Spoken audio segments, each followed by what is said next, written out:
Villa TV bugün Kuşadası Ege Mahallesi'nde ve butik bir sitedeyiz. Buradan plaja da hatta Kuşadası Marina'ya da 1280 metre yakınlıkta bulunuyoruz. Yaz kış yaşamaya uygun, doğal gazlı, arkamda görmüş olduğunuz gibi alışık olduğumuzun çok dışında bungalov çok güzel bir villaya geldim. Hadi bu güzel villamızı birlikte turlayalım. Aracınızla geldiğiniz zaman hemen karşı tarafında belediyenin yolu var. Aracınızla buraya içeri doğru geliyorsunuz. Park problemimiz asla yok. Çünkü bu park yerini hem sağımdaki hem de bizim kendi evimiz kullanıyor. Bu kadar büyük bir alana araçlarınızı çok rahat bir şekilde park edebilirsiniz. Çok bol bir yer olduğu için ben de aracımı böyle geldim, ortaladım. Normalde böyle yan yana koyarsınız, rahatlıkla 4 tane araç park edebilirsiniz. Arka kısmına da yine 4-5 tane daha park edebilirsiniz. Yani 8-10 araçlık otoparkımız bulunuyor. Tabii ki komşumuz da bu müşterek. Bizim kısmımıza kendimiz, karşı tarafı da o kendisi aracını park edebiliyor.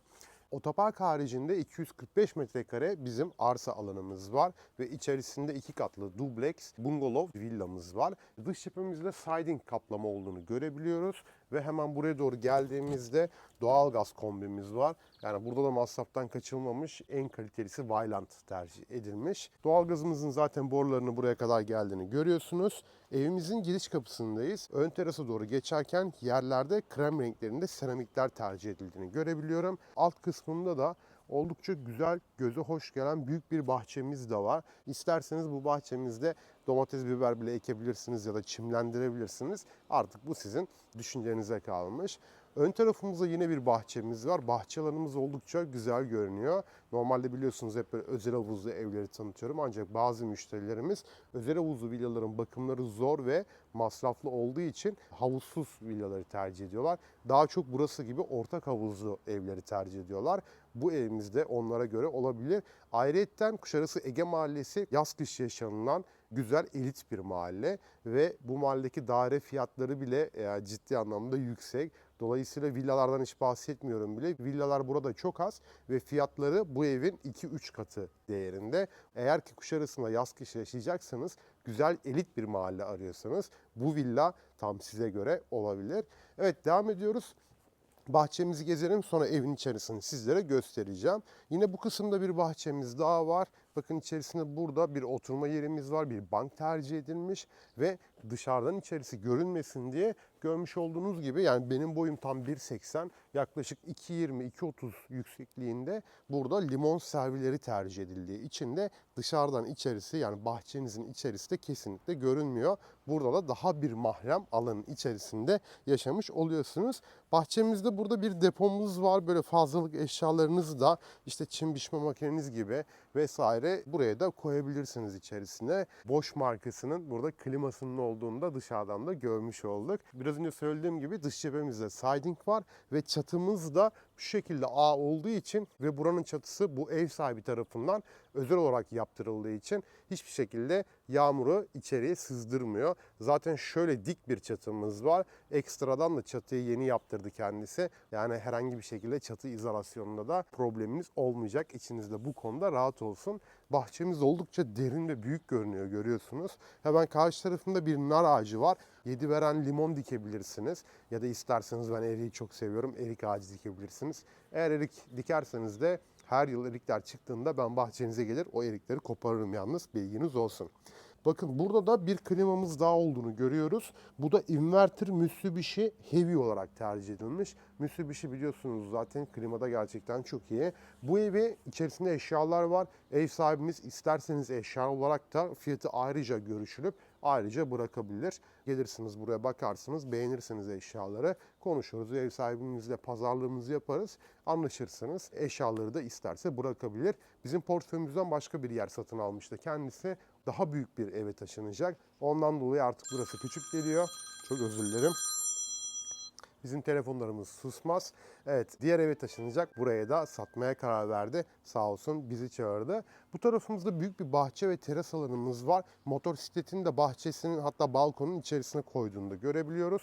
Hemen şurada kuğularımız var. Nar ağacının hemen yan tarafında ve giriş kısmında kuğumuz vardı. Yine bu kısımda da limon servilerimiz devam ediyor. Ve evimizde şömine var tabii ki, bakın görüyorsunuz.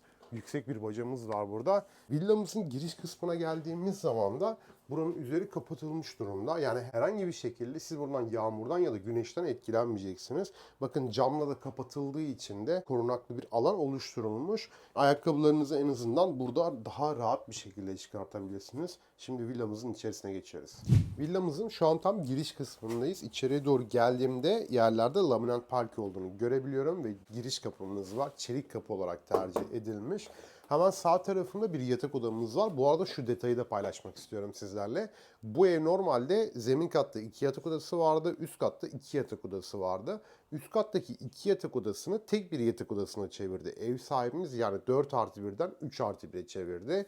Burada bir misafir yatak odası ya da bir çocuk odası olarak değerlendirebileceğiniz bir yatak odamız var. Hemen size kısaca burayı göstermek istiyorum. İçeriye doğru girdiğimizde burada tek kişilik bir yatağımız var. Hatta yani 2 kişi bile biraz sıkışarak burada yatabilir ama isterseniz daha büyük bir yatak da burayı tercih edebilirsiniz. Çünkü oda oldukça geniş ve ferah görünüyor. Aynı zamanda burada bir penceremiz var. Penceremizden de bahçe ve peyzajımızı görebiliyoruz. Ve zemin katta 2 yatak odası bulmak gerçekten çok zor. Yani Kuşadası'nda birkaç tane projede var. Bir de burada var. Hemen şöyle salona doğru geçeyim. Bu kısmı anlatalım. Sonra zaten odalarımızı, genel banyomuzu ve üst katımızı birlikte tanıyacağız. Evimizin içerisinde bir yaşam var. Tabii ev sahibimiz diğer villaya taşınacak. Biz de buraya yetki portföyümüzü aldık. Yani sözleşmemizi yaptık kendisiyle. Burada şu an kendisi yaşadığı için de çocuğu var. Çocuğunun da bir oyun alanı var. Evin içerisini biraz karışık gösteriyor. Bunun için de özür dileriz. Tabii ki satıldıktan sonra kendi özel eşyalarını ya da eğer isterseniz hani eşyaları bıraksın derseniz eşyaları bırakacak, özel eşyalarını alıp diğer villasına geçecek. Bu kısımda bir salonumuz var. Salon mutfak açık, birlikte düşünülmüş. Karşımda yine Mitsubishi'nin bir klibası var. Dışarıda motorunu görmüştük. Dışarıda size bir bacadan bahsetmiştim. Çatıya kadar uzanan bir şömine bacamız vardı. Mülk sahibimiz şömineyi kullanmadığı için burada şömineyi kapattı yani kölledi. Bacası hazır vaziyette. Siz isterseniz şömineyi de kullanabilirsiniz. Benim fikrimi sorarsanız böyle bir evde, böyle bir tarzda şömine mutlaka olması gerekiyor diye düşünüyorum.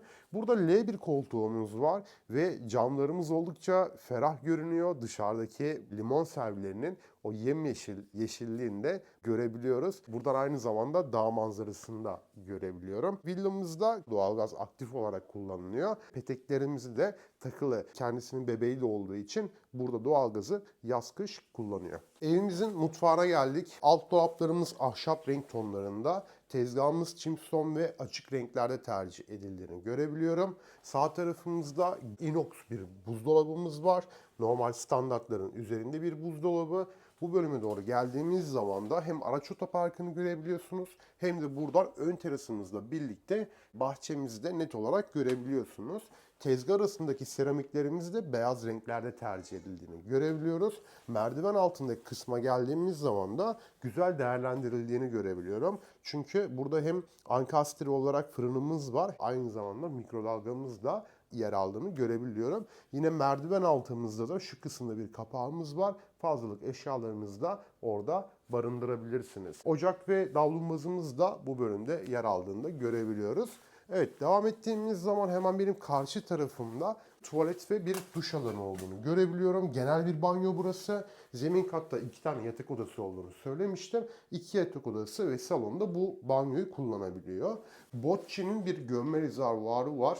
Böyle anlatıyorum ama Bocce gömme rezervuarı da pahalı tabii ki. Yani birçok markalar var ancak bunlar pahalı markalar. Banyo seramiklerine baktığımız zaman da duvarda 2 renk tercih edildiğini görebiliyoruz. Alt kısımda böyle gri tonlarında, üst kısımda ise desenli seramikler tercih edilmiş. Kapının arkasında bir havlu penimiz var. Burada bir Hilton lavabomuz var. Burada da tekneli bir duşakabinimiz var. Penceresi var yine aynı şekilde. Çamaşır makinesi de dolabın alt kısmında yer aldığını da görebiliyoruz. Bu oda biraz gizemli bir oda. Ev sahibimizin, tabii şaka bir yana, ev sahibimiz kılık kıyafetine çok ciddi anlamda önem verdiği için bu odayı, yani yatak odasını şöyle görmüş olduğunuz gibi hemen içeriye gireyim.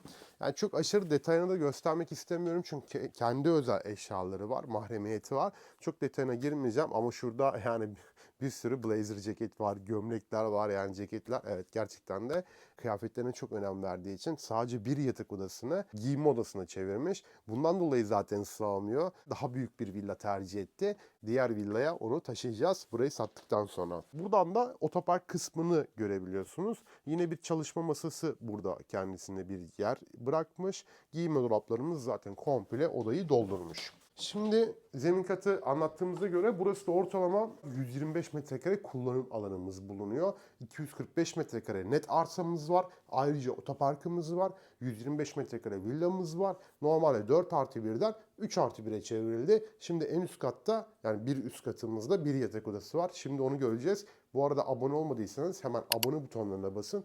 Bu evin fiyatına da villatv.com.tr ve modernada.com ilan sitemiz üzerinden de ulaşabilirsiniz. Eğer ki oradan fiyatına ulaşamazsanız telefon numaramdan da beni arayabilirsiniz. Şimdi üst kata çıkıyoruz.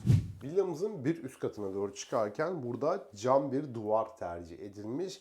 Bu da içeriye ciddi anlamda bir ışık vermiş. Tavanlara baktığımız zaman ahşap kaplamalar olduğunu görüyorum. Ahşap seven müşterilerimiz de var. Böyle ahşap tavanlı evleri çok seven müşterilerimiz var. Burası da yine güzel ahşap bir villa. Yani tavanlarımız ahşap burada. Çok güzel görünüyor ve burada bir avizemiz var. Bu kısımda da yine kendisi söylemiştim hani kıyafetlere çok önem veriyor diye. Burada da eşinin kıyafet odası var. Şu kısımda da bir penceremiz var. Hem dağ manzarasını hem yeşillik manzarasını da buradan net olarak görebiliyorum. Bu kısımda da yine bir dolabımız yer almış. Evet, kendisinin küçük çocuğu olduğu için de şu şekilde bir yatak buraya koymuş. Oldukça güzel değerlendirilmiş ve şurada bir aynamız var. Tavanlar yine buraya kadar ahşap olarak devam ediyor. Yine şurada çift kişilik bir yatağımız var.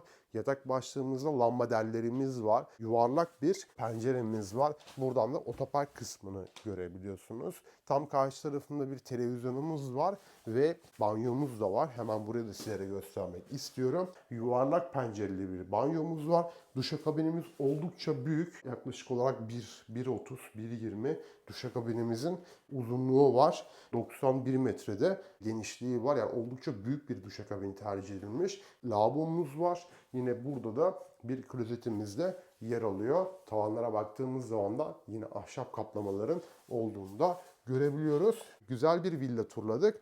Bu güzel villayı sizler de turlayabilmek için bizimle randevu oluşturup buraya gelip bu evi görebilirsiniz. Tabii ki yani ev sahibimiz bu evin içerisinde aktif olarak yaşadığı için öncesinden bir randevu oluşturacağız. Çünkü kendisinin küçük bir çocuğu var, uyku zamanı var. Anlayışınız için çok teşekkür ediyorum. Öncesinden bir randevu oluşturalım ve buraya gelip bu güzel evi sizlere gösterebilelim. Kanalımıza abone değilseniz hemen abone butonlarına basın. Videomuzu likelayıp yorum atmayı unutmayın. Yeni videolarımızda görüşmek üzere. Hoşça kalın.